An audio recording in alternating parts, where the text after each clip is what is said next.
СМС-игру.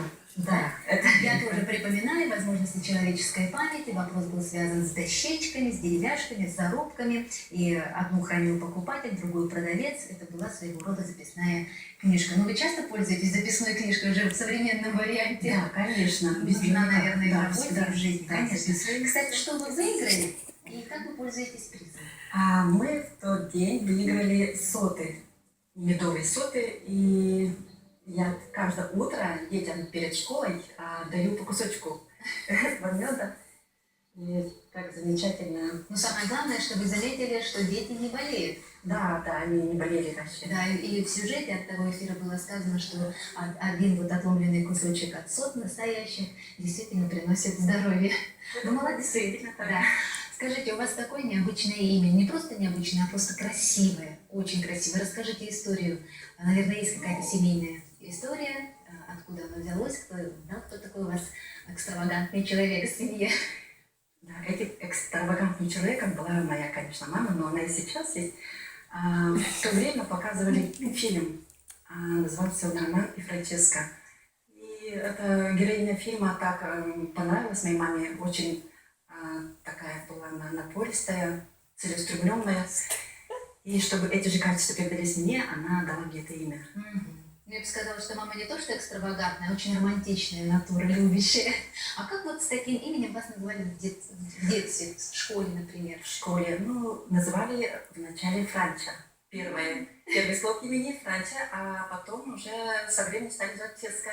Например, в финансовом техникуме меня все подруги называли Теска.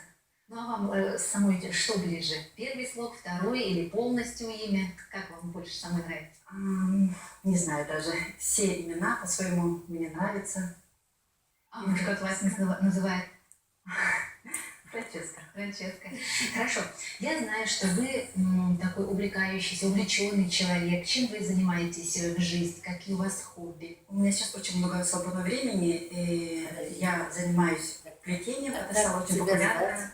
Очень много людей. Плетение из чего? Плетением из газет. Плетение из газет, потом цветы из глины, торты. Это моя фишка вообще, я считаю. Торты, мое любимое занятие. Ну откуда такая любовь к сладостям? К сладостям? Не знаю даже, я бы не сказала, что я люблю сладости, просто я люблю творить. Я ездила в международную школу в Москву, там училась у Кислица Александра.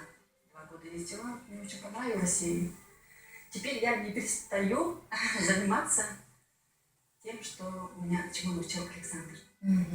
Ну, я надеюсь, вы мне не откажете, если осенью я к вам приеду и сниму про вас сюжет, и наши телезрители уже увидят красивые сюжеты. Сначала про плетение, потом про торты.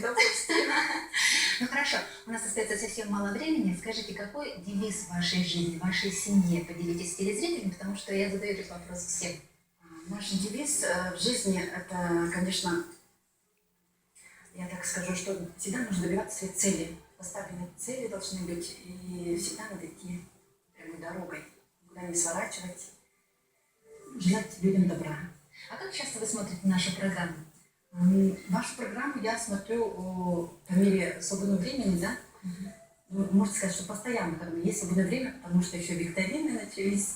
Это очень интересно. Мы с мужем вместе смотрим. Здорово. Спасибо вам за беседу. Продолжайте и дальше нас смотреть со своей семьей, с детьми, с мужем и принимать участие в СМС-игре. А мы продолжаем наш эфир фестивалем «Военные песни».